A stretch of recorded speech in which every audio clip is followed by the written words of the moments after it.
listening to Truth on Tap with host Kevin Kierstead. Ladies and gents, this is Kevin Kierstead, host of Truth on Tap and Caps on Tap. I hope you're enjoying the show. Truth on Tap is focused on bringing you absolute truth about everything from mainstream media to comedy, from psychology to the paranormal. This show keeps it real, not the fake kind of real, the real kind of real. That same spirit also covers our Caps on Tap show about the Washington Capitals. Caps on Tap shows air only after Capitals wins at this time. Please come like our Facebook page and join the conversation at facebook.com/Truth on Tap show. Truth on Tap has been picked up and promoted by iHeartRadio, the internet audio mega monster, so shows are available there as well as on Spreaker and a limited selection on iTunes. To get in on a show's chat, you can chat from the Facebook page I mentioned or go to www.spreaker.com/user/truth-on-tap and look for the live episode or call in at 910-NO-LYING. That's 910-665-9464. Thanks again for checking out Truth on Tap and Caps on Tap. You're listening to Truth on Tap with host Kevin Kierstead. Opening up the truth pipeline for these bitches.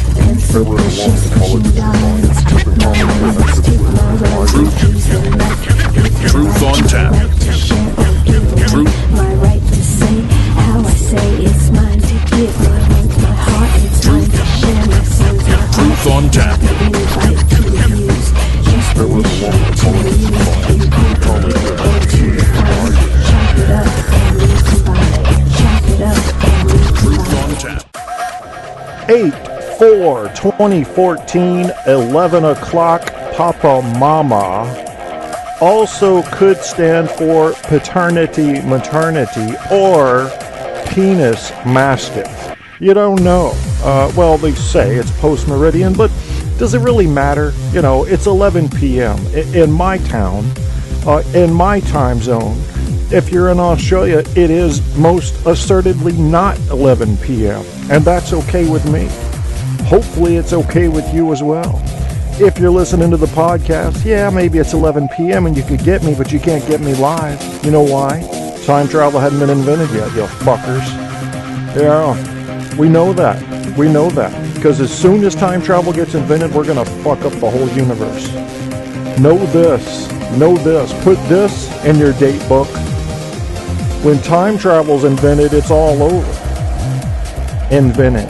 I think that's giving too much credit to the broken manimal. Can't invent shit. Oh, so the broken manimal. You are doomed. That is the topic. I got some psych studies up. Yeah, we're going to get into that.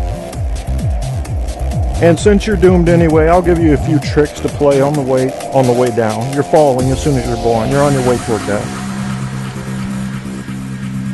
Yeah, this world's a jungle. Death is waiting around every corner for your funky ass.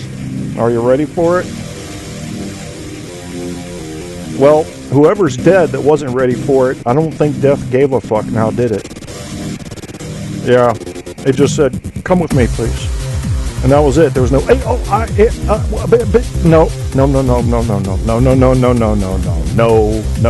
no. You don't get conditional goodbyes. It's come with me, please. Zip. That's it. That's it. Motor function's gone. Might have the brainstem alive for 5 minutes. Fucked up neuron activity, seeing tunnels of light, thinking you see your grandma, you know, and then she bitch smacks you with a fully inflated wrath, and you're going, I don't know, I don't understand. That's your brain. You're part of the broken manimal. We haven't come very far, folks. Just because we're the top species on Earth doesn't mean we're very far along, okay? When you go to a flea market, you do not find a Ming vase, you know? We're just the best in this environment. That ain't saying a whole hell of a lot. But the ego is at work in your mind, listener, and you think you're special. You think we humans are something else, don't you? Good God, what's wrong with you, man? That makes me want to go to Purple Nurple. Thank you, George You're Linus. listening to Truth on Tap with host Kevin Kierstead. Yeah, a couple news things going on right now, and I'm not going to talk about the regular news. Too depressing. But while Alex is playing Purple Nurple, featuring Go 1D Fish, I'm going to talk to you a little bit about a couple of news items. One, tomorrow on Spreaker, I will be a featured iHeartRadio show. That's pretty cool. Secondly, I have been asked to be a moderator in basically a clan war on Spreaker, and we'll see how that goes. Don't take it for granted that I'm necessarily proud of this just because it's going to be a big show. Because I will be in there investigating during the show the futility of the whole fucking practice. I mean, me moderating peace between two Spreaker clans? You might as well put me in the Middle East, and you know how I feel about that. Israel, Palestine, kill each other. I mean, you can't fix it. We've tried everything. We've had our best and brightest on the Middle East problem since 1947. Nothing been solved. Because when you take two semi-large masses of people and you give them two different invisible dudes, they're going to kill each other. That's all. It doesn't get any better than that, and it doesn't get any simpler than that. Either one or both forgets about their invisible dudes, or one or both forgets about the doctrine that those invisible dudes supposedly are the inspiration for, or you separate them. You put them in timeout.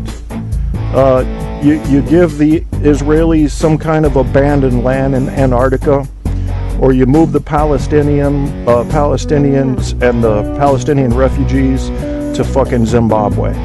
Give them a field out there. You can't win this. You can't win this, and they can't win this. 72-hour ceasefire. Get the fuck out of here. 72-hour ceasefire, rather. Well, peacefire might as well be, because that's what's happening. Are we having peace? It is peace now? We fire! Yeah, it's back on, bitches. Jesus. Firing rockets from Gaza into the heart of Israel. You think things are going to get better? 10,000 injured in Palestine. You think things are going to get better? They're not. Just stop trying to fix that. What a waste of effort that is.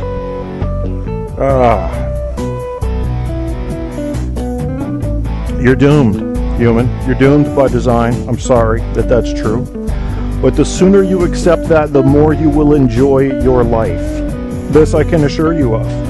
I'm not telling you, ride the wave, no matter which way the wave goes. Sometimes you gotta fight the current. With host Kevin. What do we have next here? We have Eno's Generic Hip Hop Session. I need that. It's a musical form of cocaine for me. It's a quick line I'm gonna snort, and then we'll move. There it is. I can't hear that shit without... My back starts hurting because I imagine what I would do. Yeah, there's certain parts of your prefrontal cortex that are responsible for that. I'm not going to get into it. That bore the shit out of you. Get into mimicking behaviors. We'll get into all that. Empathy and how it's related to mimicking behaviors. Yeah. See, just me imagining me wanting to dance hurts the muscles that would have been used if I had. And you're telling me we're not fucked up by design? We are. You betcha. Who is this Andy Bong? Man, this guy, I don't think I've ever heard more energy come through one man's voice on the radio. He sounds like, I can't even think of a good analogy. The Energizer Bunny to him would be like Gomer Pyle to Mancow Muller. This guy was fucking wound up, man. I mean, I could hear this twang in his psyche. It was like, he's gonna snap. And he came on the news guy's show. I thought, who the fuck is this guy? Who's this Andy Bong? You're a nutcase, Andy Bong, and let me encourage you to call in, because if you do, I'm gonna laugh at you, not with you. You're hilarious. But I'm not going to pretend that I'm laughing with you. I'm laughing directly at you, at your expense. So, just so we'll be straight on that. Jeg griner godt. Yeah. Men penge, jeg synes ikke, det er spor morsomt. You're listening to Truth on Tap with host Kevin Kierstead. Yes, you are. Yes, you goddamn are. Who's in chat there? I know Kim wants to be there. Hey, Kim, what's up? We were talking about mimicking. Yeah, Kim, hey-ho, I'm in like sin. Empathy and how it's related to empathetic behaviors. Did I say that? Well, I didn't mean that. I meant mimicking.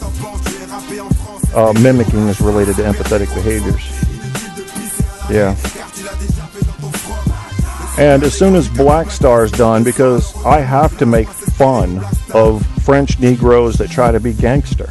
Well, they call themselves Negroes. I'm not calling them that. They're calling themselves Super Negroes. They're saying they're better than the average French Negro. And that's interesting to me. That's part of this broken manimal that I love to look at. We are broken, and it's important that I relate to you that I'm not so sure we ever weren't broken. There was no event that I'm trying to cite here where we went wrong. I just think if you use your imagination to imagine how perfect a human could be, you can begin to see how fucked up we are. You have to use your imagination. You can't just use the Diagnostic and Statistical Manual for mental disorders to try to rate how healthy a human is psychologically. You can't just use the average of a given country or culture or religion or sex or race to decide what normal is. Normal is subjective and always will be. The only thing outside of perfect that we can be is human. We can't be robots or we'd be perfect. Everything's mathematical. There is no fuzzy math. It's all ones and zeros. All right, you either get a go or a no-go situation per decision. That's it. So, what is normal? Well, we aren't going to define that. That's like saying, what is God? Get that shit out of my face. It's completely subjective. I will not discuss it. Normal doesn't exist. It is merely a facade. It's something people present to say, this is how most people are behaving. Well, what does that even mean? I mean, it changes daily. It changes by geographical line. It changes between the sexes and the races and the religions. It changes based on political events, social events, wartime, peacetime. Everything changes when you put conditions upon a community. And why the hell would we try to isolate that at 1 second, at one time, one day, and say, here's normal? Get that shit out of my face. There's no normal. There's no normal. And stop telling people you're having a good day when you're not. Truth. We need truth. Next time somebody says, how you doing? Say, look, man, so if you got a second, I'm fucking miserable. My God, I mean, the ex-wife's trying to kill me. I got the shits. I'm behind on about 6 out of my 11 major bills. My child believes that he's a Jedi Knight and insists on going onto the roof at 3 o'clock every morning to receive messages. I'm fucked up. That's what I am. Don't just say, oh, fine, great, how are you doing? Yeah, what about truth? What if we had some truth, you know? I think I'll stop before we get to Eno's Advanced Base Camp so we can just talk here. And I've got some pages up we're going to talk about tonight. Now, I don't want to be a Debbie Downer, you know what I mean? And sit here and tell you that this whole exercise of life is an exercise of futility, wherein you set goals that are either meaningless or unreachable. That would be depressing. See, I want you to enjoy the ride. I just want you to see the ride that you're on for what it really is, and to come out of that cognitive dissonance where you live in between what you think it should be and what it is.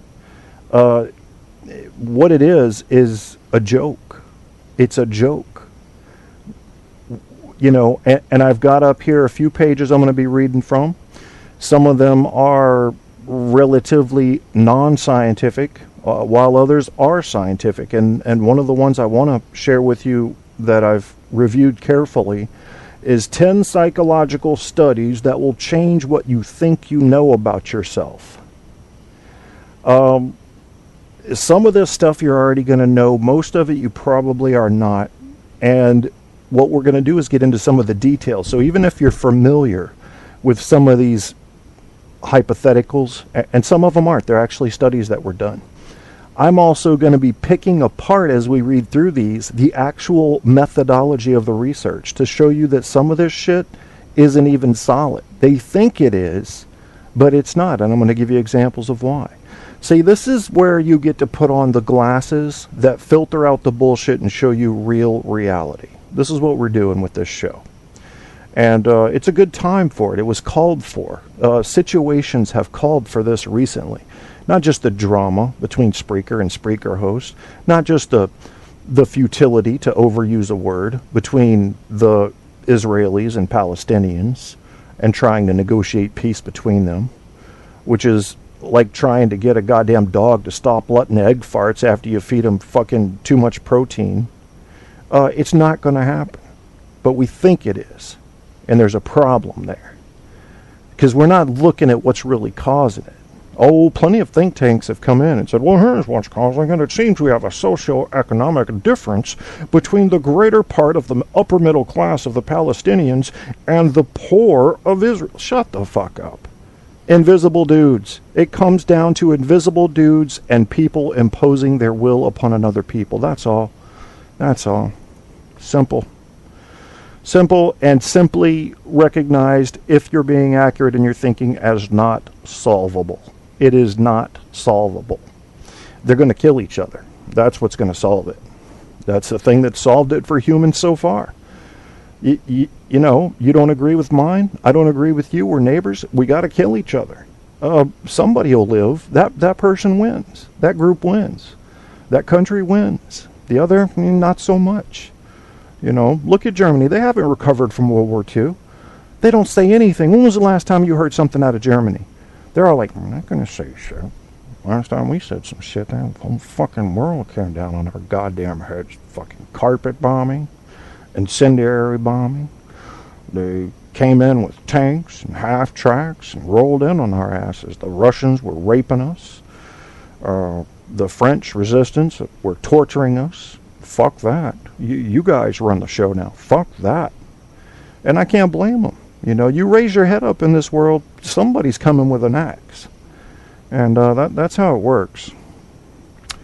So let's go ahead and see what's going on in chat. I'll catch back up with what you guys are talking about. Kim is the only one in there right now. Gangsta French Negroes. Ah, oui. Debbie Downer, sorry I missed the last few seconds. You were listening to the sheriff's office? Tell me what happened there, because I've turned off my scanner, Kim. Anything meaningful? Many keep wondering over and over, Kim says, why does this keep happening, or why me? I'm doomed. They need to look inside themselves to personally judge yourself truthfully. I don't think many people do that early enough in life. I think we're misled, Kim. I think Disney sets up the wrong expectations. Disney and productions like it. Everything's going to be perfect. Everything's going to be as you expected. And it's a big lie. And you got to spend 20, 30 years unlearning that shit. Watching your expectations not be met. Hard thing to look yourselves in the mirror and be truthful. Okay. Car wreck. Well, that's no surprise. So it's Monday night, and Monday nights are kind of special because we don't have Monday Night Football yet. So I know I have that pre-football crowd that will come in. And once football season starts, I probably will not. Because the thing about Monday Night Football is that in any given crowd, depending on the popularity of your team, then some of that crowd's going to be fans of the losing team. And they're going to be pissed at everybody. That's the broken manimal.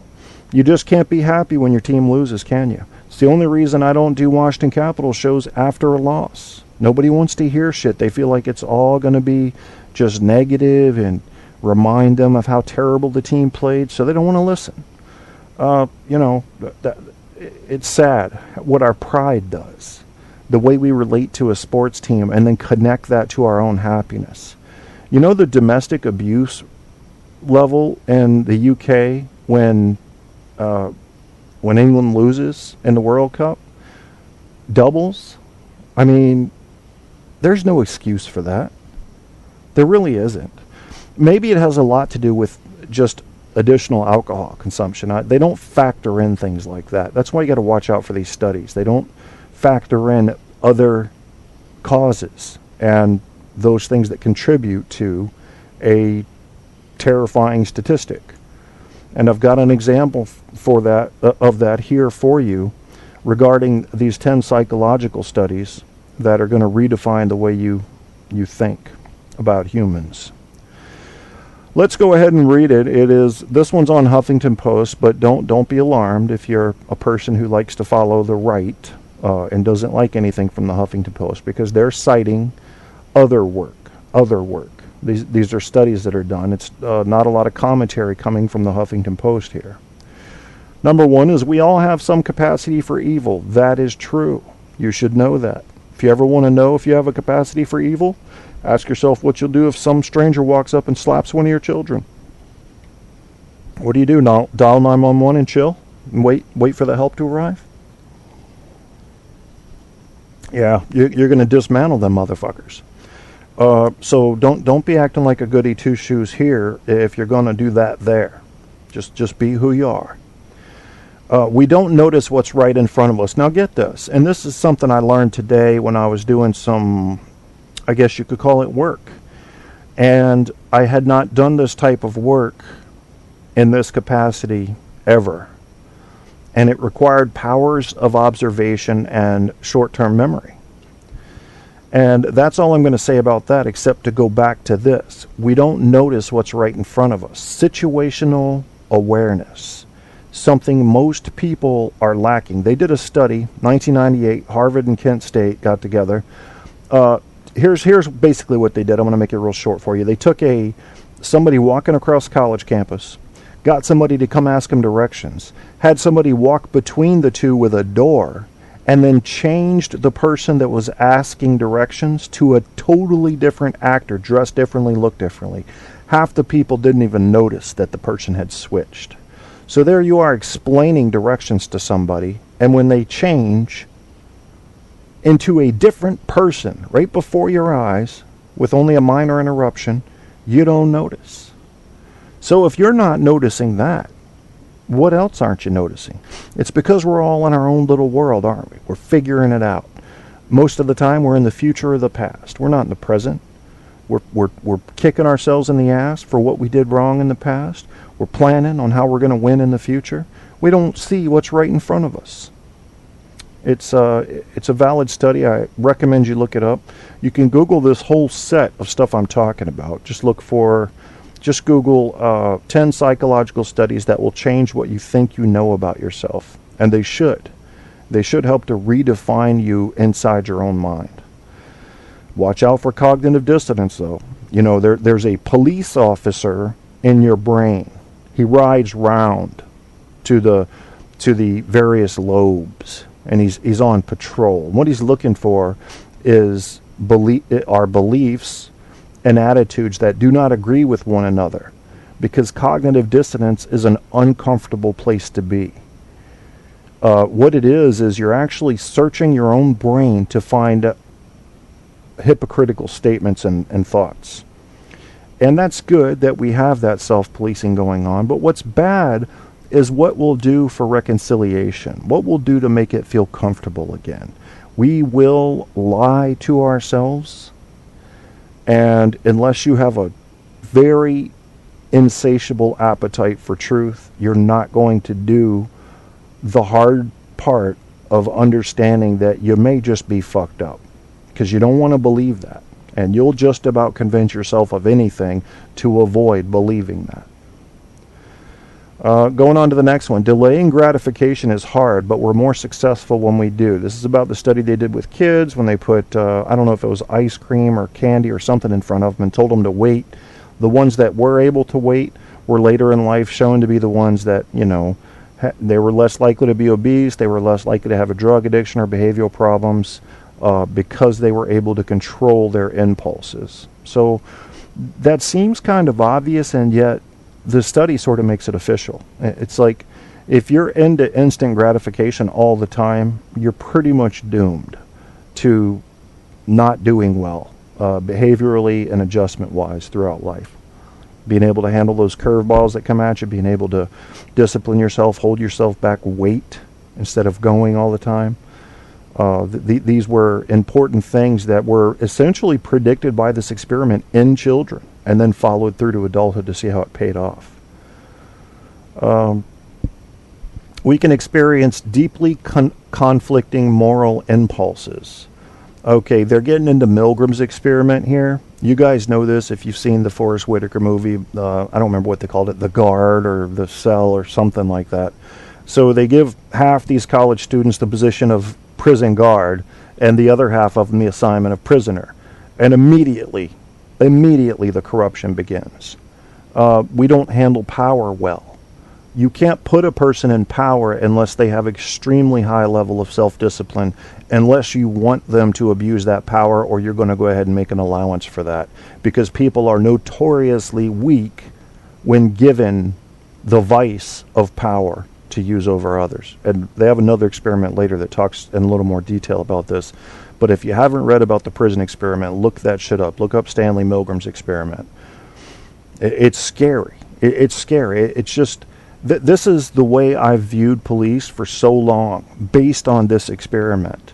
It showed me what happens inside the broken manimal to make a lot of cops behave the way they do. And it's scary. It's scary because of how powerless we are against it. Power is just like any drug. Once you've had some, there's only one thing you want, and you know what that is.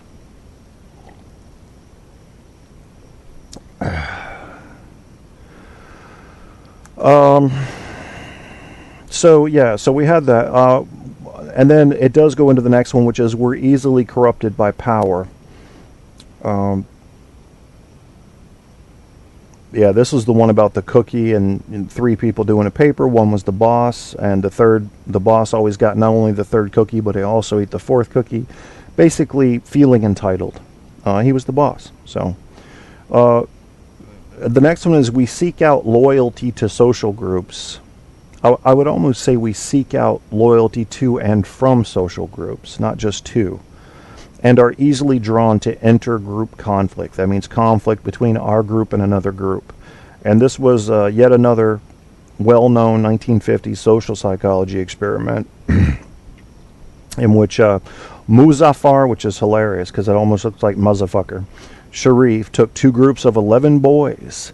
It took them to Robbers Cave State Park in Oklahoma for summer camp. The groups, named the Eagles and the Rattlers, spent a week apart, having fun together and bonding with no knowledge of the existence of the other group.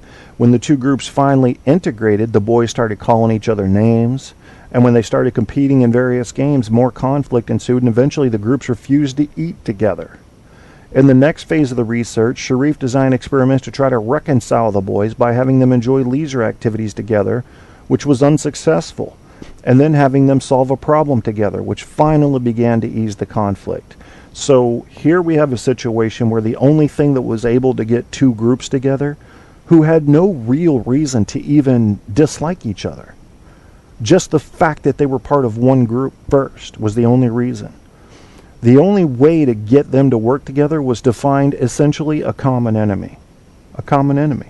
This is the same thing that Reagan said in his speech to the UN when he was talking about, wouldn't we all unite if there was an alien force among us?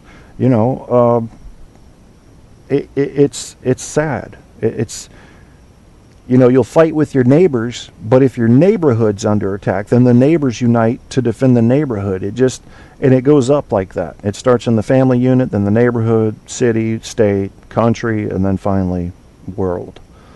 And it goes on up. So you protect that smallest unit, and then you begin to work outward to work with each other as you have to.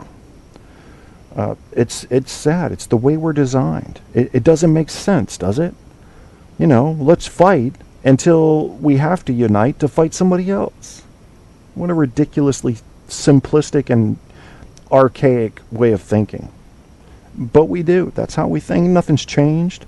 Nothing's changed in the past 15,000 years in the way we think. We only need one thing to be happy. Now, here's something that bothers me about the way a study was done. Get this. The 75-year Harvard grant study, which they're calling one of the most comprehensive longitudinal studies ever conducted. Okay, to me that says wide-reaching and therefore representative. And I have a problem with this. Because here's what they followed. They followed, excuse me, there's a chopper over my house. That could mean a few things.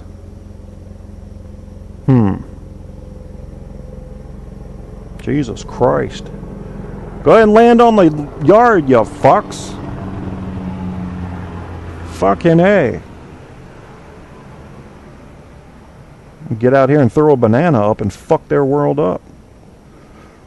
They better be looking for a criminal, because if that's some army exercise shit, I'm calling people. I will point my ink pen directly at them.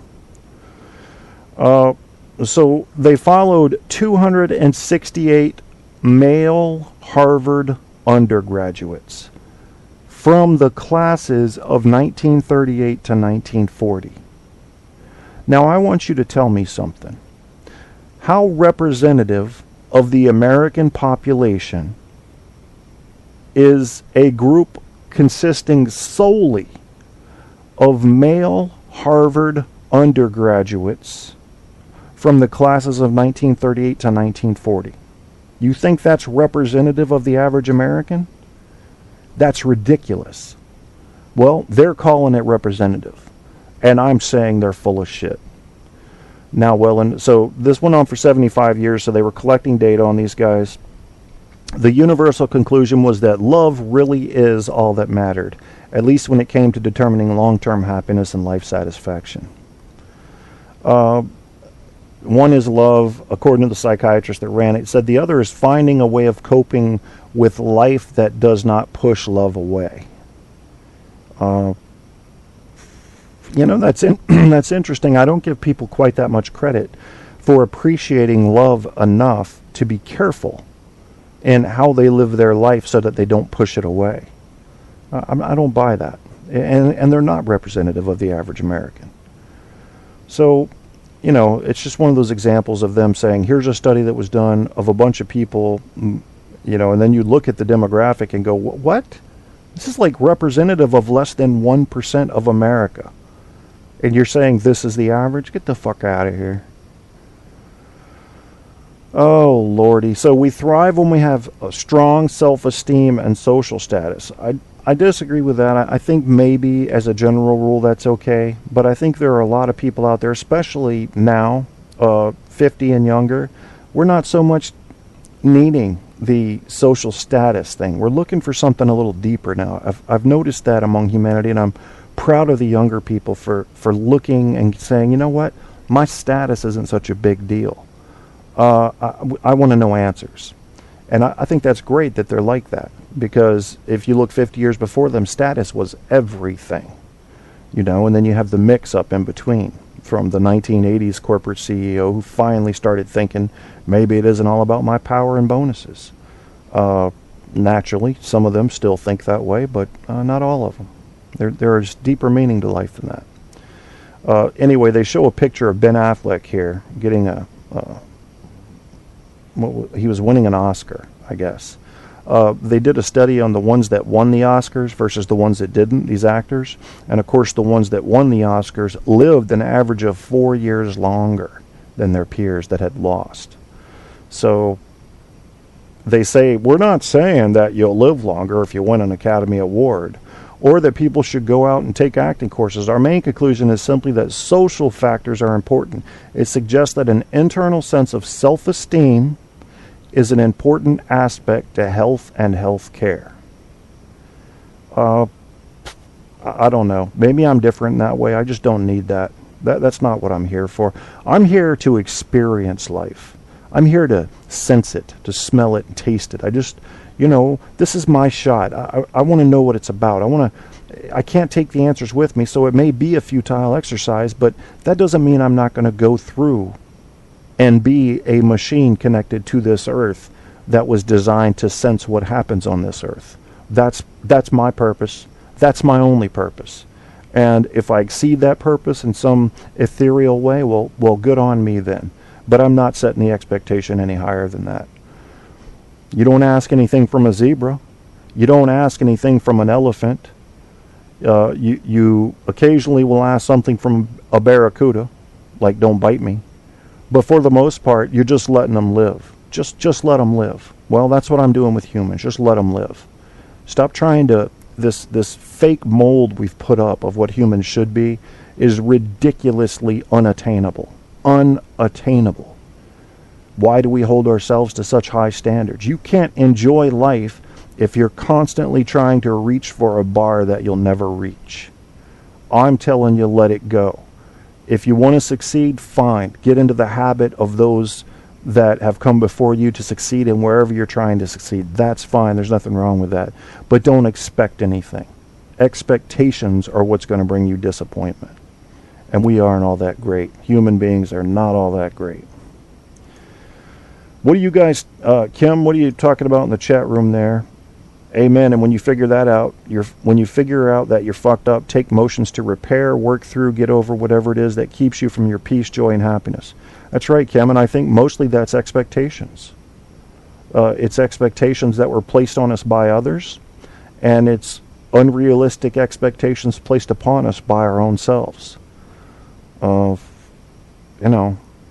That's what leads to the disappointment, that's what leads to the failure, that's what leads to the drugs, the alcohol, the promiscuous sex, and everything else that, if you consider it bad, leads to that downward spiral and the social de-evolution. But what we don't do, and what the animal kingdom has never had a problem with, is just learning to be. We are very simple creatures at our foundation.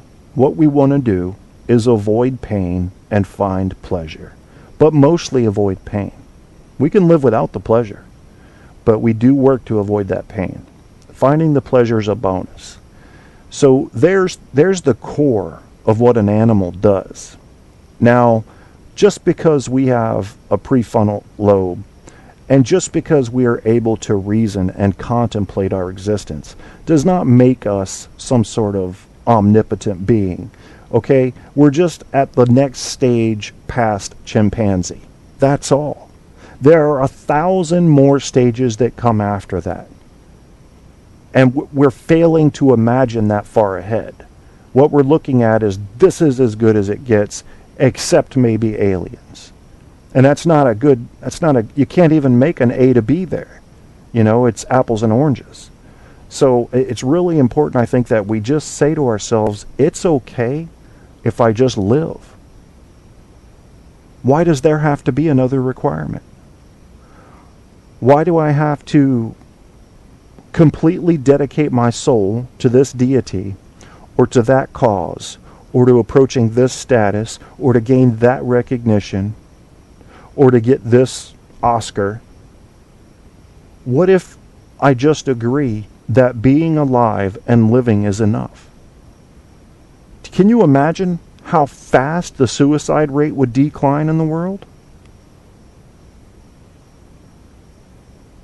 But people can't think like that. Being is not enough for people.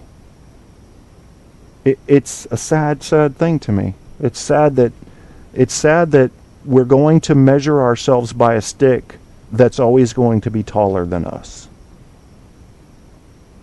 Kim says our technology outran our level of personal development. Yes, it did. Indulge in life until there's nothing left. See, I'm not saying that life should be some, you remember the philosophical group from way back in the day that believed in nothing but pleasure. Pleasure, pleasure, pleasure. That sounds selfish, because it sounds like, without saying it, it sounds like all they were focused on was the pleasure. Okay, and that's not necessarily true. A person who seeks pleasure is not averse to charity. But what I'm saying is, even if you don't get the pleasure, don't see that as a failure. Just avoiding the pain is good. And sometimes seeking pleasure can double up that effect. It can not only bring that pleasure, but also knock out pain. That's good. But you don't have to be selfish in that. Is it selfish to want to avoid pain and seek pleasure? You're a creature of biology, like it or not. If I take your heart out of your chest, you don't make it. So why don't we start acting like creatures of biology? Why are we trying to act like imaginary, fictional characters that we've created that are perfect, that have perfect honor and perfect justice, and everything is just lined up nice and tidy? We're not allowed to act on sexual impulses. We're not allowed to act on aggressive impulses. We're not allowed to seek things that we want for reasons we don't understand, because that must be sinful. That must be the sign of a small mind. We're broken even at our simplest. Before you even get into the complexities of human nature and how it plays with the expectations of society, we're already broken. And it's sad. I say to the Buddhist, I say, you figured it out, but you're still following a dude. You're following Siddhartha Gautama. Okay? There are animal kingdoms that are not following anybody, just doing their thing. And I think that's what we should allow ourselves to do. I understand why men disappear into the forest now. I finally saw that movie, whatever it was, where the dude went to Alaska and he tried to live in the forest and he died. Well, he gave it a shot. Good for him. He probably lived more in those few years than most people live in a lifetime. He just became one with the earth and went the way of his life,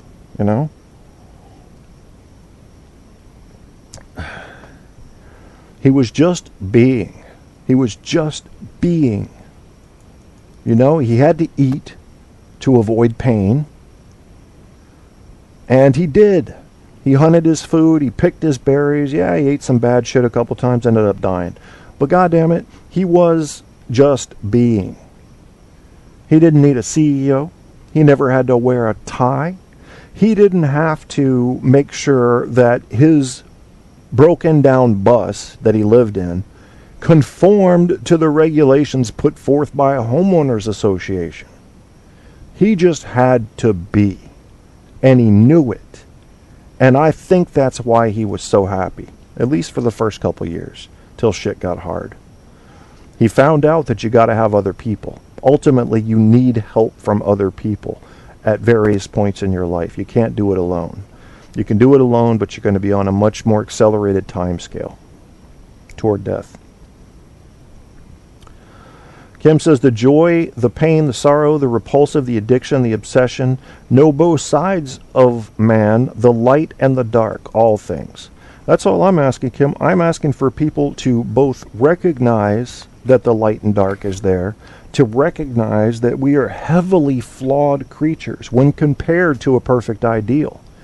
But if we don't want to be flawed, we don't have to be, because you just have to lift the expectations away. Lift them away. And say, I didn't ask to be born here. If I'm going to choose, for at least the purpose of scientific inquiry, not to believe in a deity, and I'm going to ask myself, what possible purpose could my life serve?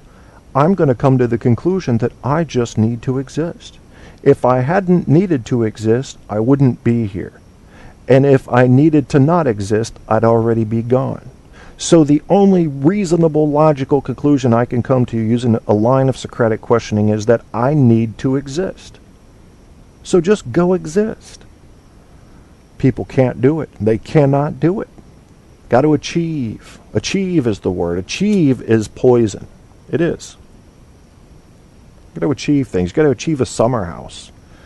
You got to achieve a 401k. You got to have a savings for. You gotta have bigger lawn toys than your neighbor. You gotta have a car that goes faster than your friends. It's ridiculous. This bar that we set, that we have to reach, and then when we don't reach it, we find a shotgun and we blow our head off. When all you had to do was just go be. That's it. That's it. There's no law written anywhere that says you have to become a pastor, that says you have to reach mid-level management. that says you have to become an authority on something. The only thing you have to be an authority on is you.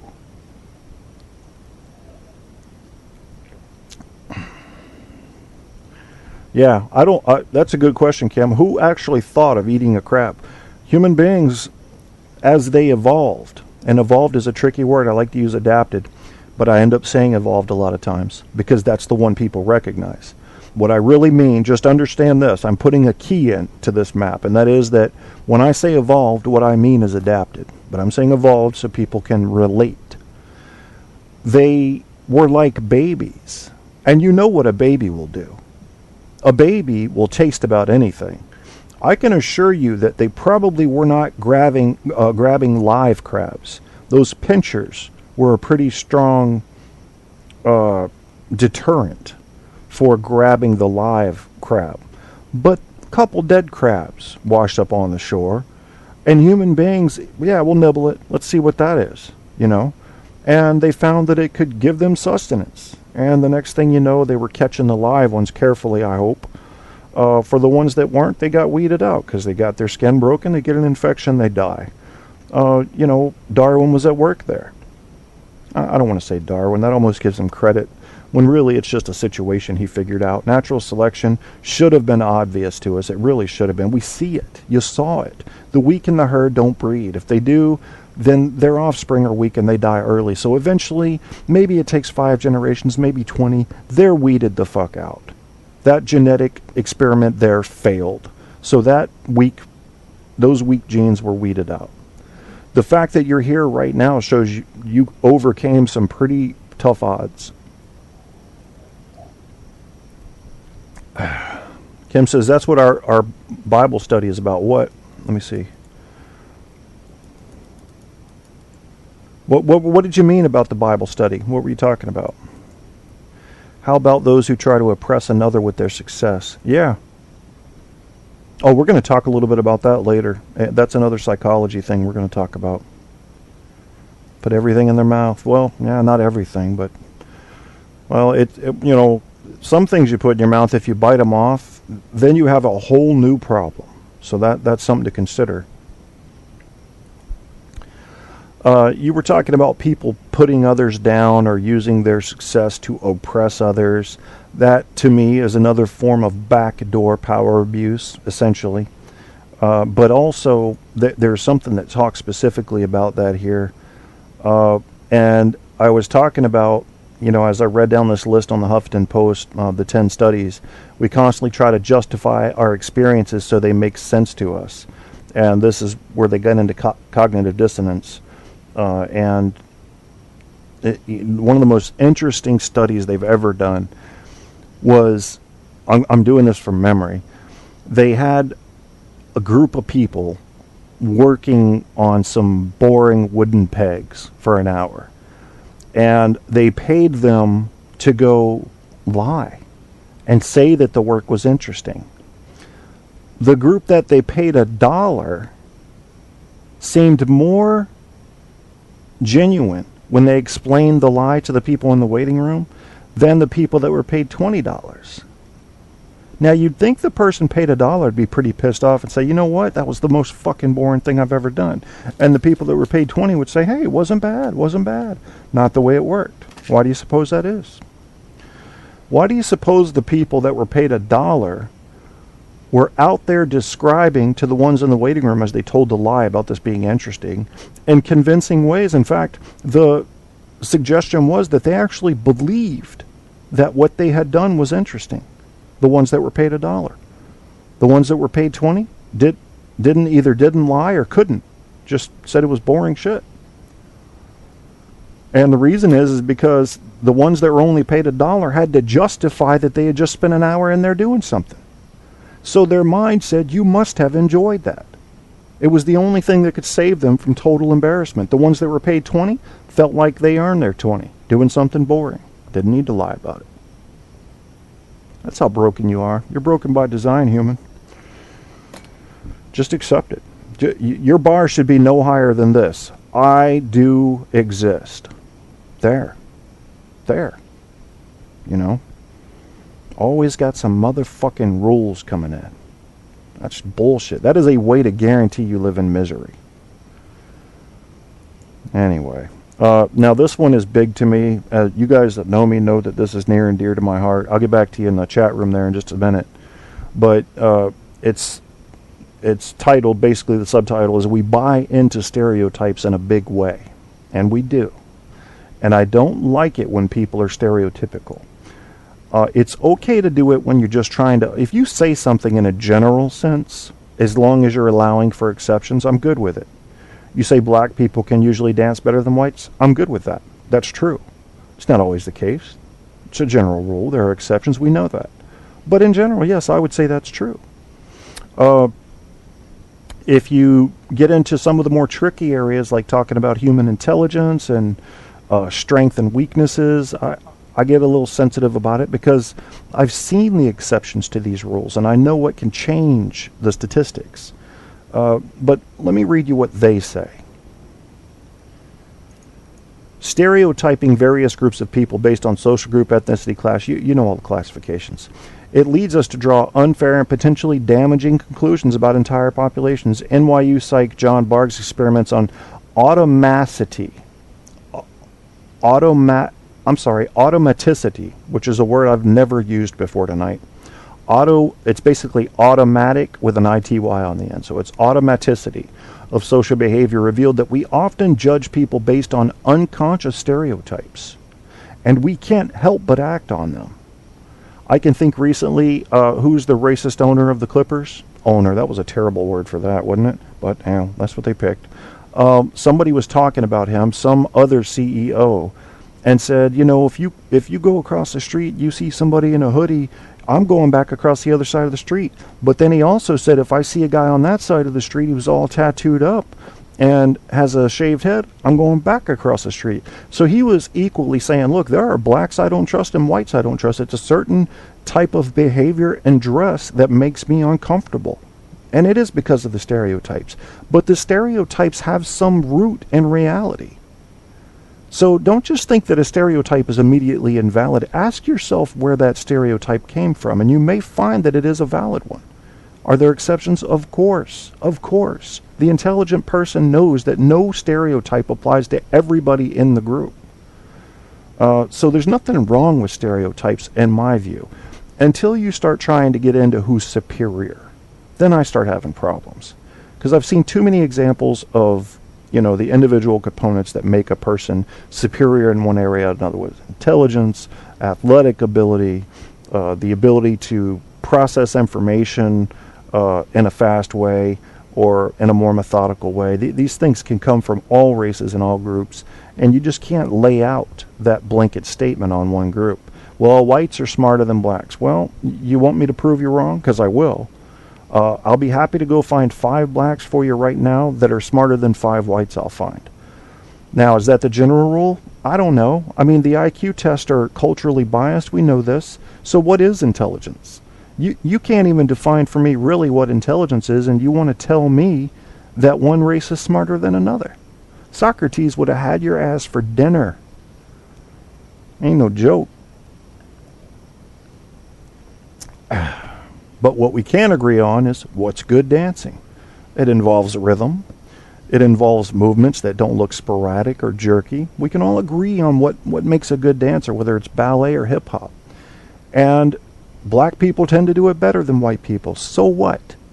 Why would we ignore that truth?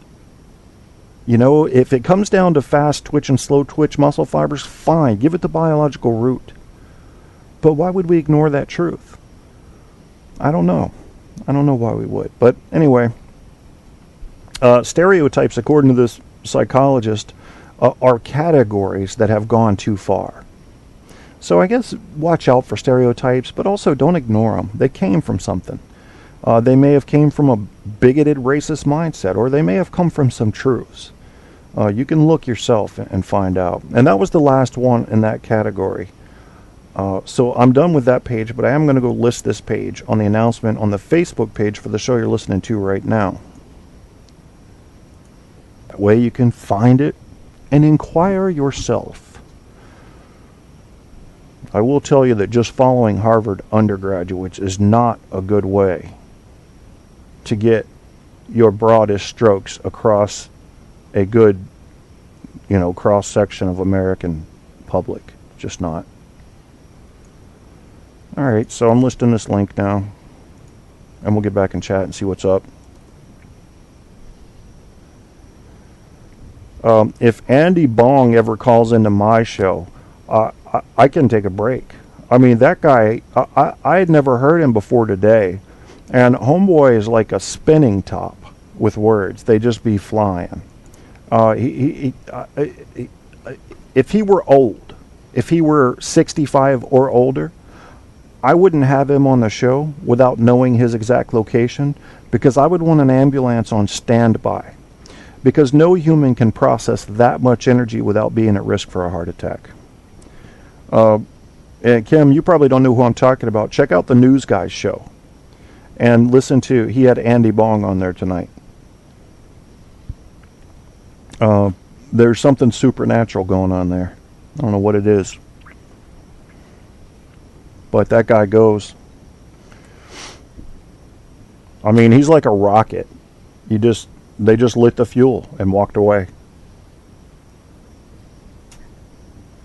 It's a lot of energy. People would pay for the drugs that would give them that energy. I couldn't even say that I'd be out of the market. But yeah, I don't have that kind of energy. In fact, my voice says, Kevin, I think it would be wise for you to assemble a few musical scores for a break to give your voice a bit of a rest. So that's what I'm going to arrange right now. Kim, who also is from Texas, I'm going to give her a special treat for being in the chat room, which is going to be Texas Radio Fish, Funk Change. And then that's going to be followed with Low Tag Blanco Slumlord. And I'll line up Jazz Addicts after that, but I don't know if we'll have time to get to a third song before the break's over. Before we do go to break, I want to go ahead and get in chat and just make sure we have our loose ends tied up. You've gotten invites? Oh, the News Guy show, yeah. No, Apocalypse does his own show. The News Guy is a guy named Peter. So yeah. So yeah, you'll just listen to his most recent episode. You can actually search for it right there on Spreaker, and you'll see his most recent episode. Freakish dude, the Andy Bong guy, freakish dude. And I say that with all good intentions, and not trying to isolate him, make him stand out in a negative way. Just a freakish amount of energy, and it comes through. You can hear it. Very interesting stuff. When we come back, we're going to talk about I have a page up here, which I don't really trust because it's from Quora, and I don't understand Quora. And when you don't understand something, it's natural not to trust it. But it's called, What Are the Most Interesting Facts About Human Behavior? So there's kind of this weird compendium of different articles that various people have written, and I don't know if they've been voted or what, but for example, the first one is humans can't actually multitask, and that's true. You can't do more than one thing at a time. Not when it comes to complex sets of tasks. You can focus on one data set at a time. We like to think we can multitask because we can have several projects going at once. But at any given microsecond, you're paying attention to one thing and one thing only.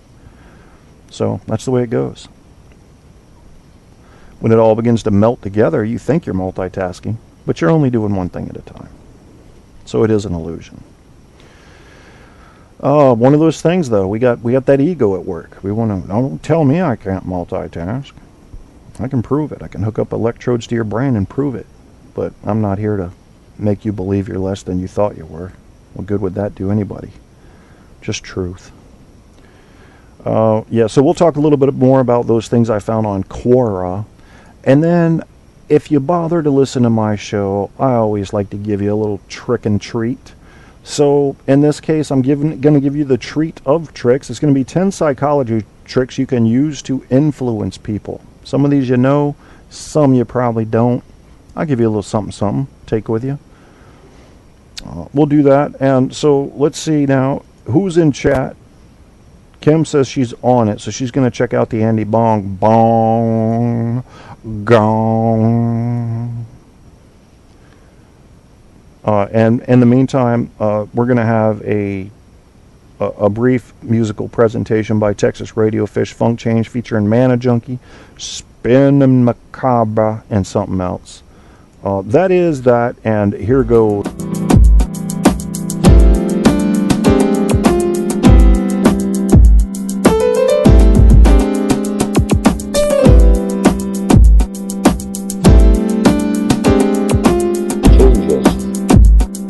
Changes come, and changes go. There's always change. Seasons change, the time change, people change. In all directions at once.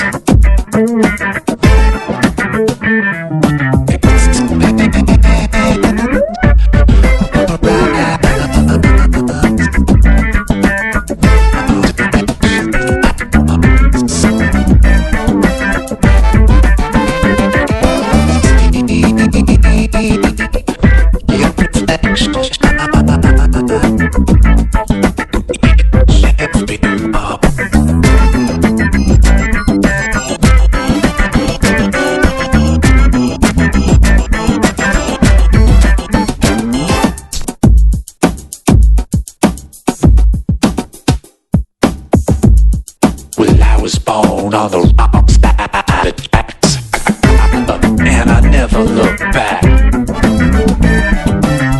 I love enemies, I love monsters, stand back from stand in the back. The fact, I love my family, I love my enemies, I love the chaos that's burning deep inside of me.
Changes come, and changes go.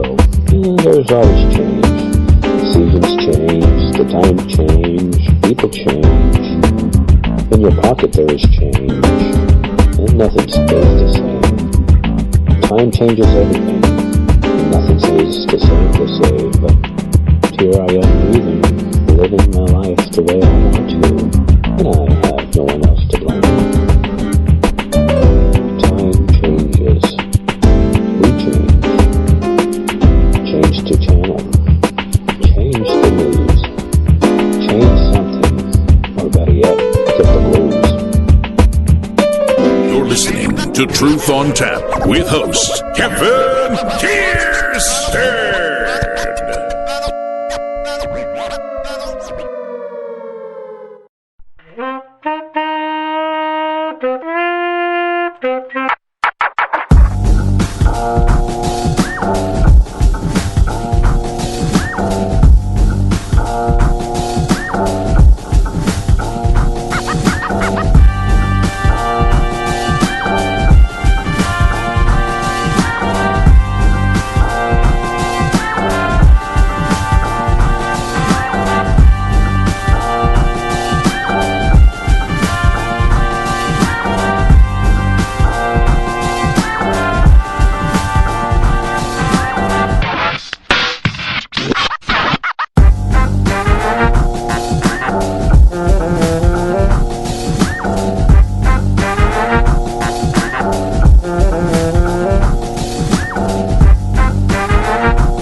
You're listening to Truth on Tap with host Kevin Kierstead.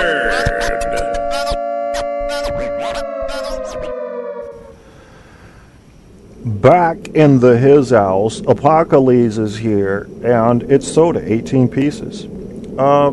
This song has a bit of hope to it, has a bit of a good feel to it. It's about 4 minutes long. For some reason, I feel a need to try to stick to a theme of a song if I'm going to talk during it. Now, I have not subscribed to that religiously, but I think I will this time. Listen, I spend time attacking the shortcomings of the human mind, and it's important to me that you know that I think humans are overall a pretty fun group to be a part of. Interesting if nothing else. You got to admit that. I mean, if you could have come to this world as a tree, you may say, well, I'd live cleanly and I'd take in my carbon dioxide and I would get rid of the oxygen and I would have the pollination and all that. Well, you know, okay, but you wouldn't be able to tune into my radio show, and you wouldn't be able to go into the chat room, and you wouldn't be able to watch 400 channels on cable or satellite television, and you wouldn't have politics or religion to debate and ponder. You wouldn't really even be pondering your own existence. You'd be looking for water and nutrients from the earth and looking to spread your seed. While humans do that as a fundamental part of their biological condition, we do a lot more than that. So, yeah, I beat up on humans because I see the difference, and let you be sure that the focus I put on is on the difference between what we think we are and what we really are. Not the difference between nothing and what we really are. So, I've got a narrow focus there. But it's chock full of goodies for me. And I think we just need to reset what we think our reality is about ourselves. We're remarkably weak mentally. We can become stronger. We're going to over time. But to think that we're all that when we're in the state that we're in is a nightmare to me. A nightmare of inaccuracy. I'm just saying, know what is on the inside of you by design. Nothing you can do about it. Not in a short span of a lifetime. Just be who you are. Be who you are. Just exist. Let that be your high mark. Everything else should be bonus for you.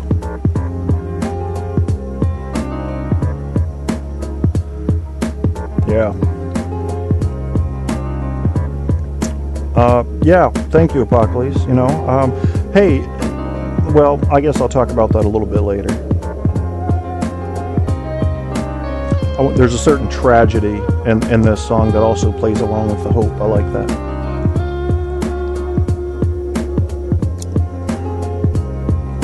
It almost feels like, this song to me feels like attempt, failure, possible success. About it. Whether you're fishing for a largemouth bass or trying to get the used car dealer to come down 5 Benjamins, you're going to have successes and failures. But if your goal is to just exist and you manage to do that for some period of time on our little pit stop on this rock, well, then you've won. That's what I say.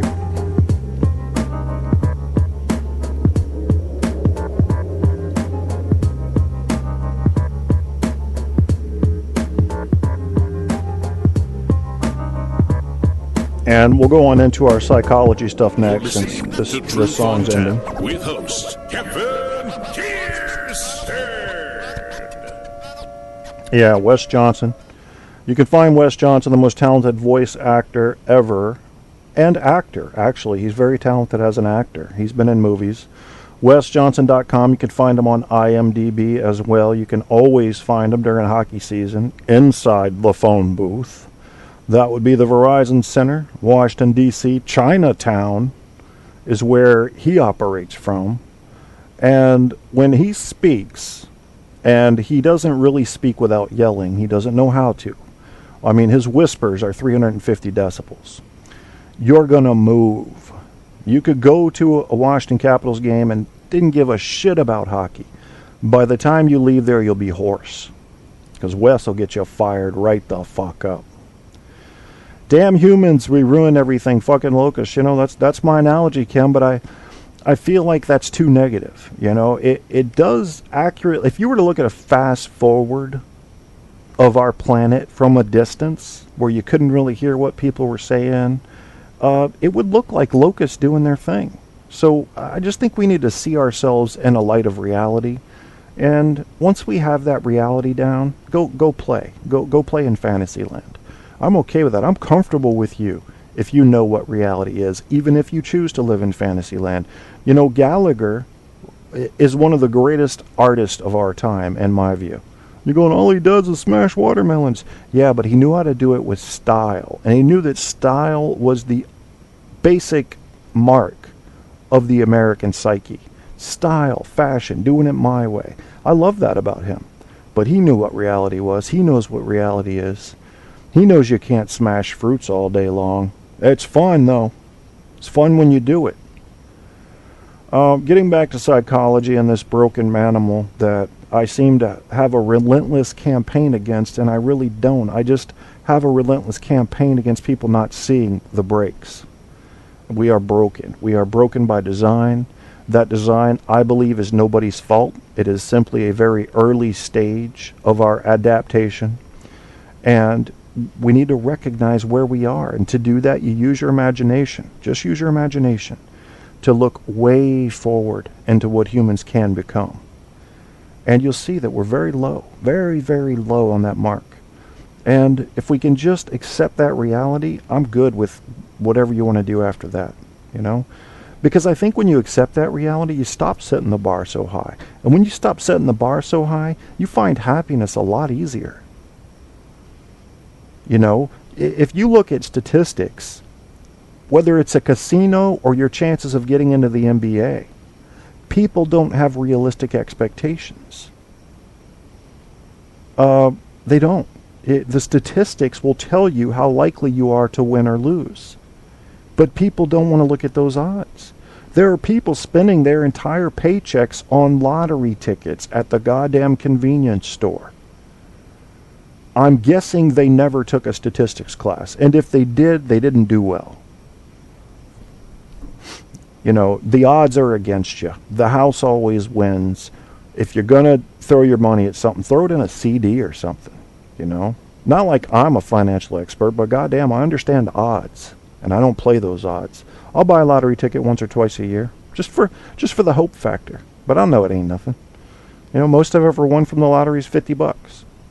And the way I look at it is I've probably spent in my whole life maybe $200 total on lottery tickets. And I've won about $200. So, broke even. I'll call that a win. My dad, before he died, he was into the online gambling. Now, he was a fucking smart dude. I think he did it for fun. He played for just, you know, small amounts of money. He said he broke even. He spent around $1,000 on it and had won about $1,000. So is that the mark of success? I mean, everybody's got big hopes on the bad odds stuff. And they don't pay out, and then everybody's depressed, and that's goddamn ridiculous. Stabby has been listening for like an hour, just lurking. All right, Stabby. Thank you, first of all, for bothering to listen to my show. And I'd like to know what you think I've said wrong. Tell me where I'm wrong. I know you got thoughts. You can't tell me, yeah, Kevin, no, you were right. I know better. But I also wanted to mention, while you guys are debating some of the stuff I've been saying, and before we get into the psychology stuff, that Debbie Daly did contact me and has asked me if I might be interested, she's not guaranteeing me anything as far as I can tell, in being a moderator for essentially a debate that's going to happen between her syndicate and the Goofy Bone syndicate. And I hope she's ready. I hope they're both ready, because I'm not showing favoritism. I'm going to call it how I see it. You know, I'm going to be fucking Joe Cortez in the goddamn Mayweather-Madonna fight I'm going to call it how I see it. And I hope that doesn't hurt people's feelings.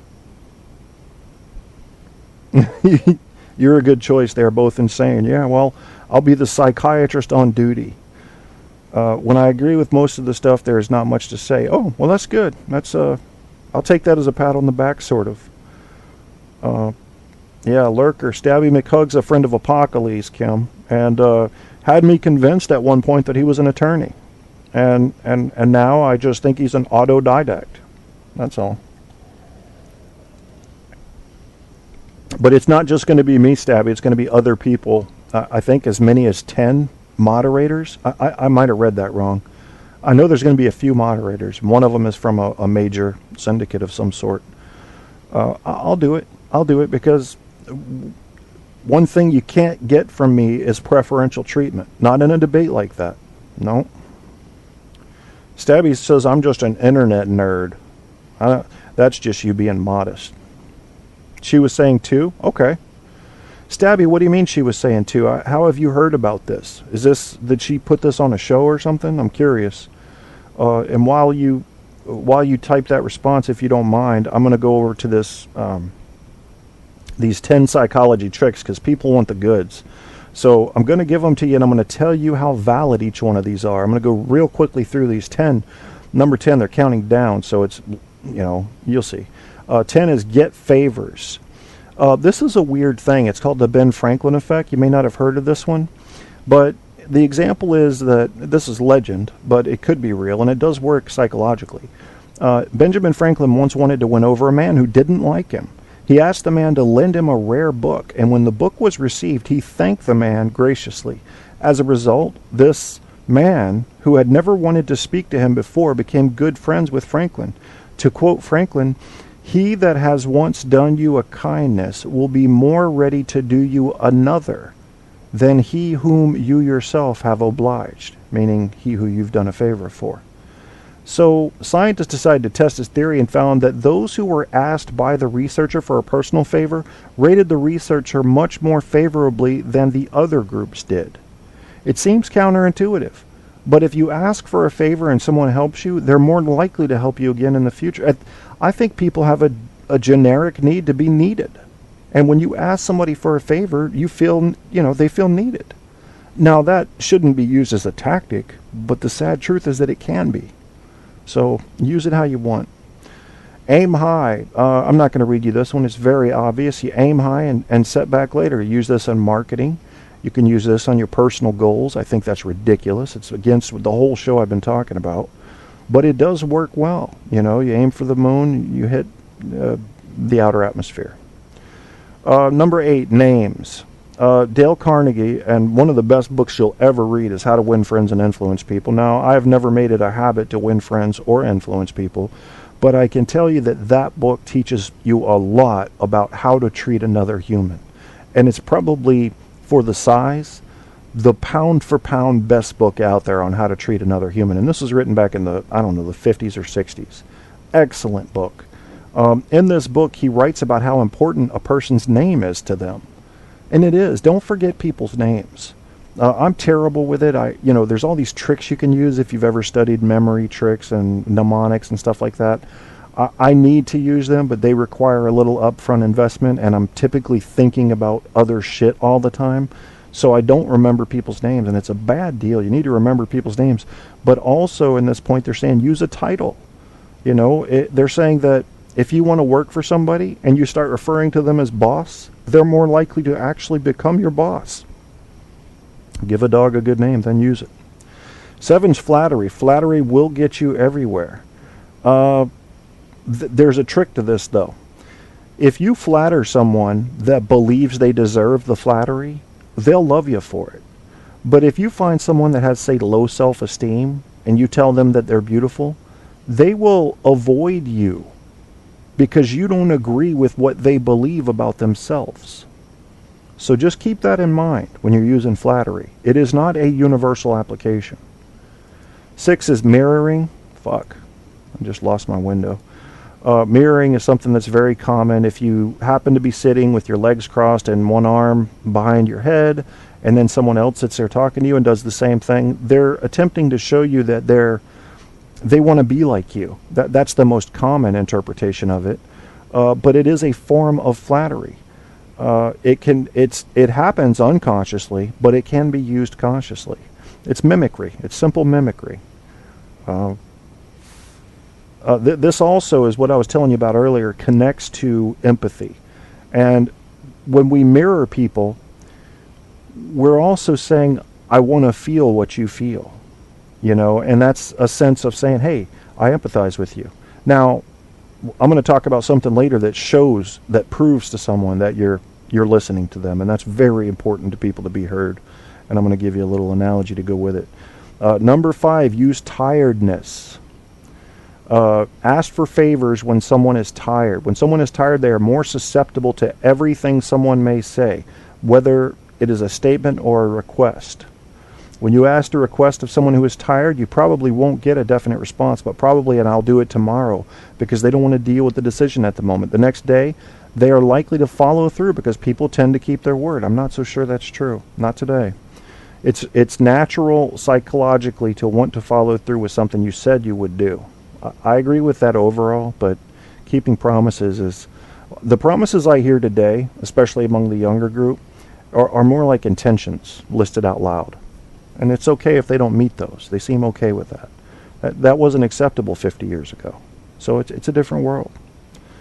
Make them an offer they can't refuse. This is a reverse of the door in the face technique. Instead of starting with a large request, you start with something really small. Once someone is committed to helping you or agreeing to something, they're now more likely to agree to a bigger request. And they use an example here about, you want to get people to buy products from you that say will support a green environment initiative or something. And so first you ask them, do you agree, that the environment needs help? And you get them thinking like that. This goes back to the Socratic method of getting a yes, yes, yes going. And it does work. It does work. You can use it in sales. You can use it to convince people of what you are thinking or what you believe is correct, whatever. Here's a good one, and this goes back to the Dale Carnegie book, Keep Quiet.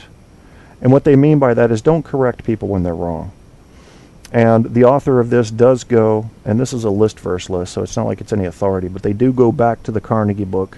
And I remember this from the book. He said, telling someone that they are wrong is usually unnecessary and does the opposite of endearing them to you. That's true. That's true. And what they're saying here is, instead of hearing someone and saying you're wrong, listen to them. Listen to them. And try to understand how they feel and why. Quick side story. I'm working for Xerox, working on copiers. My first ever copier job. It was back in roughly 2005. And my boss comes up to me after just a few months on the job and says, Kevin, we're doing a conference call. There will be 70 copier technicians from the entire region and a lot of bosses on the phone. I need you to get on the conference call. And I want you to share with people how you're getting so many client appreciation letters. I said, that's no problem at all. And the same thing happened to me at Gateway when I worked at Gateway. And what do you think my secret was to get that many people to be in love with me as a service person? There were 2 things. One of them is kind of natural. You either have it or you don't. But the other one was the most effective one. The first one was, I don't make people feel stupid when it comes to technical things. Not everybody's able to do that when they're technically trained. They have a way of coming across as kind of crass. I don't. I just don't. Because I figure you probably know 10 times more than I do about something else. So I see us as equals going into it. Second thing is this, listen to them. And I got on that conference call and I said, the most important thing I do to please the customers is that when I walk into their office, instead of treating them like they've broken my copier, I listen to them. I give them exactly 60 seconds of my time, uninterrupted, to tell me how terrible things have gone for them since this copier's been broken. And they love me for it. Is it that hard to just sit back for 60 seconds and listen to somebody who's coming to you with a problem? Apparently it was. And, that's what I had to share, and I mean that. I still mean that. It's solid gold. No one ever really taught me that. I just was a naturally good listener, and I found out that people really dug that shit. Now, this goes to number 2. It kind of touches on the listening thing, which is repeat stuff back. What they're saying here is take what someone has just told you, friend, coworker, boss, whatever, and repeat it back to them using kind of different words to show that you understand it. Because once again, there's no better feeling than knowing that the person you're talking to is listening to you. And then number 1 is nod. Believe it or not, it is a trick. If you nod a lot, salespeople do this a lot. Be careful. If you're on the used car lot or in a furniture store or whatever, what they're going to do is come up and try to get you saying yes. This goes back to the Socratic method.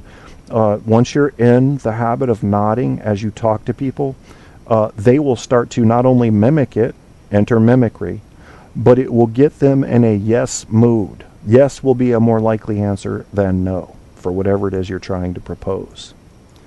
So tell me what you think about those. I found them all pretty valid. I hope you don't use them for malice, but you're going to use them for what you're going to use them for. And I'm also going to share the link so that even if you're going to be malicious, you'll have a reference. Yep. 10 psychology tricks you can use to influence people. Let's see what you people are saying in the chat room. Okay, so... Random Radio Network, what's up in there, homie? That's Alan, I believe. I'm trying to catch up on what this is going on with Debbie Daly, so let me do my scan thing.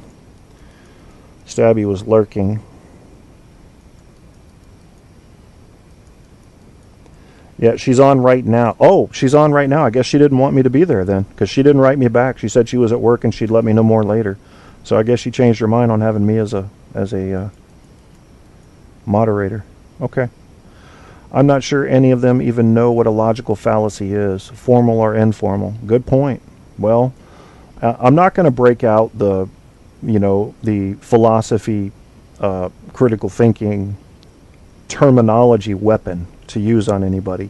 But when I see a logical fallacy, I will call it out if I do any kind of moderating. It's going to be a great debate with people shotgunning positive claims and expecting the other side to prove the negative. Yeah? So maybe I am still in on it. I don't know. But I want to listen to it. So if she's on right now, I might be getting out of here soon to go check it out.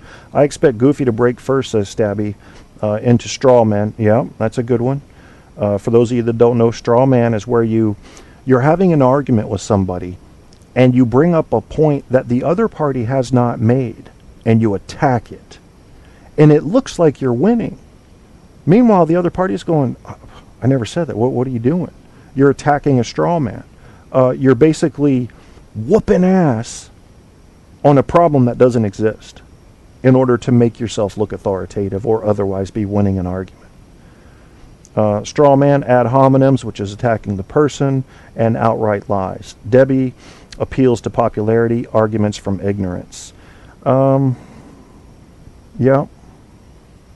Yep. I can't say that about Debbie. I'm just going to nod with you because I don't know. I don't know what her most popular approach is when and if she uses logical fallacies, but arguments from ignorance are probably the most popular form of trying to put a point across because people just don't know. And you can't just say that because there's an area between red and green that we don't understand, the only thing in it is blue. Prove me wrong. You know, it's plus blues on the other side, but you know what I'm saying. You have to be able to have some evidence for it. All right. Well, is she on right now, Stabby? And if she is, are they doing the debate? Because I guess I wasn't selected. But that's okay with me. I didn't ask for that anyway, so I want to find out what's going on.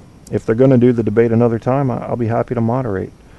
But I think she knows, and I'm sure Goofy knows that I'm not picking sides. So I'm going to call it how I see it, and I hope they're ready for that if they get me in there. And then after that, if I do that kind of moderating thing, I'm finished. I'm motherfucking finished with this drama between show host, between syndicate battles, and the battles going on between groups. I'm not doing it anymore. But I am going to, because I told her the only reason I'd get involved in this is if it can lead to understanding and peace. That's it. You know, if I could get one group to stop attacking another, I'll feel like I did something worthwhile. Because then those groups are both going to go back to doing productive shit on the radio, even if it's just fart sounds. At least you're entertaining people. So the psychology things I shared with you, that was the, and I already shared the Huffington Post one that was quoting, you know, if you don't like Huffington Post, you don't have to like them to appreciate this article, because it's not their work, it's the citation of other works. What are the most interesting facts about human behavior? I guess this was voted on. I don't know. Humans can't multitask. I've told you that. We'll go through this quickly. Humans are hardwired for empathy, emotion, and imitation, and those three things all connect to one another. Humans, this is, I don't like it when they misspell shit. Humans prescribe to they mean ascribe to the fundamental attribution error. We commonly blame the agent for their actions, not the circumstances. And the example they use there is a guy falls down the stairs, breaks his ankle. They see a guy stop, but then not help and continue walking on. And you immediately want to attack the guy that walked on and didn't help. When they didn't use this example, but I will. For all you know, he had a kid who was dying of cancer who had 10 minutes left in the emergency room. So all of a sudden see, whenever you hear yourself in this world say, oh, that was an example of you thinking too soon. Just remember that. The greater the expectations placed on the person, the better they will do. That is true. That is true. And that means not just saying, I expect you to be perfect. It means setting your goals higher. We've already talked about that. The illusion of making progress is motivating. This is the expedition of effort spent when you near the finality of a task. And they're talking about rats in a maze, but there were other examples. If people live with each other for a long time, they will start to look like each other. Believe it or not, there's some science behind that. And what they found is that with couples and even kids, they begin to mimic each other's facial expressions. We're back into mimicry, and that starts to change, you know, the shape of the face and the muscles, and they do start to look like each other to some degree. Here's a good one. 50% of your happiness is genetic. Did you know that? I don't know if I buy that entirely. The number's a bit too clean, but I'll go with it for now for a general belief. I'll say this is pretty valid. 50% of your happiness is genetically determined and cannot be altered. And another 10% is by circumstance, income, education level, married or single, and again is difficult to change, but the remaining 40% is yours. How you live your life, your outlook on the good and bad, and the way you think about yourself and others can influence your happiness almost as much as genetics.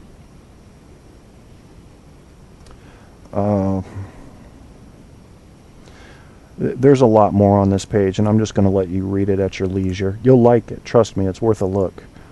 Because I was getting ready to get into 19 interesting facts about human behavior. And you'll be surprised at what. And in some of it, they include photos, like the presence of an attractive woman elevates physical risk-taking in young men. And they show these three women laying in a field and this dude flying over the handlebars of his bike right in front of them. Good shit, real shit. Shit that has at least a lot of anecdotal support. So I'll close that out, and I will share this on the Facebook page, facebook.com/truthontapshow. That's how you get there. And you'll find the links that apply to most of my shows. That's my little style. I don't know if it does any good, but that's the way I do it. Everybody's got to have their own style. And that's my style. Hey, Andrew, what's up, man? You always come in on the ass end of my shows. But I appreciate you coming at all. I'm not complaining. But my voice starts to go. You know, I've got 2 hours with my voice. Probably because I'm a filthy smoker. Possibly because I don't like talking. Yeah, I know. Why do you have a radio show? I don't know. I'm fascinated with radio. Always have been. Kim will tell you. Kim, didn't I used to call Z104 when I was in high school? We're talking 1988. I'd call in, sound like Arnold Schwarzenegger, RoboCop, Hulk Hogan. But goddamn it, man, I never called in and sound like Imus, because Imus always sounded just a little bit drunk to me. I mean, Imus wasn't even popular back then, at least not to my knowledge. It was just a time of shock jocks and, so come out to the ranch and watch cows shit. I like to watch the rate at which the feces fall from the rectal area. It is fascinating to me. It's like watching cocoa pebbles spill from the sky, in a way. It's quite mesmerizing, really. And you may not know it, but you could ride a cow about 19 miles an hour. It's not much slower than a horse. You just don't have the mane slapping you in the face. And, yeah, I'm drunk. I just drink all the time. It's more of a kind of a Linus blanket thing for me. A little shot of early times on the inside of my coat pocket here. It's just the way it goes right there. There you go. Yeah. So there you go. There's Imus. There's Imus. It shouldn't be enough if you want a national radio show just to have a radio voice. That shouldn't be enough. I encourage you guys, not only as radio hosts, but as listeners. And you guys are. We all go around listening to other Spreaker shows and iHeart and fucking Blog Talk Radio and all kinds of shit. Don't hold it against somebody if they don't have the fucking nasal cavity resonating. Let's let that go. Let's let that go and start requiring that they have some skill, at least to entertain, if not inform. Fuck the voice. I mean, Imus is not exciting. He may be a lot of things, but I've never found his show exciting. It is one of the dullest shows I've ever heard in my life. Half the time I think he's asleep and they have to wake him up. The fuck is that? Well, 'cause I got the goddamn voice, Well, fuck that. And most radio show hosts have this nasal thing. The popular ones, the Man Cows, the Howard Sterns. I mean, listen to them. I mean, only you might have somebody once in a while like a Rush Limbaugh, who doesn't have a very unique voice, but who had an angle, who had a nose for the business. Most guys have some kind of unique thing going on. Alex Jones, the motherfucker sounds like he just swallowed a parking lot full of gravel. I mean, he's got unique pouring out, but he's insane. And I guess that doesn't hurt from a marketing sense if you're giving people answers where nobody else will, because the thinking person realizes that there are no answers in those areas that Alex Jones claims to have the answers. If they'll give you answers, you're happy. That's the average human mind. That's what it is, reptiles in the government. That explains all my problems. Get the fuck out of here. Well, I'm getting ready to go. I don't know if Debbie Daly's show's still on, but I'm going to go over there. If you guys are going to be on, let me know what show you're going to, and I'll come over there and we'll chat and fuck around. So what I'll do here is, I'm getting ready to wrap it up. If anybody's got anything to say in chat, get in there and give it a holler, and I'll read it out. And I'm just going to close up some of this shit that I had open that's cluttering up my desktop here and puts a severe strain on my computer, which is on its last leg anyway, and for all intents and purposes should not allow me to be broadcasting from it, because it should just fail. And it hasn't, and I feel lucky for that.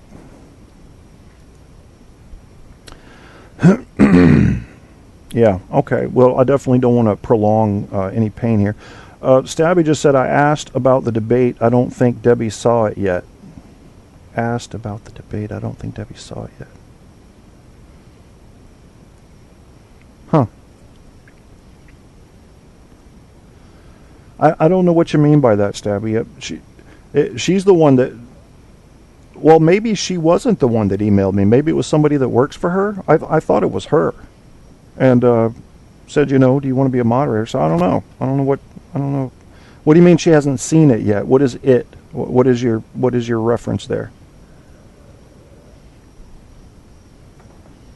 I'm going to go and see if her show's on right now, and I'm probably going to go over to that and see if they're not doing the debate. I'm not interested.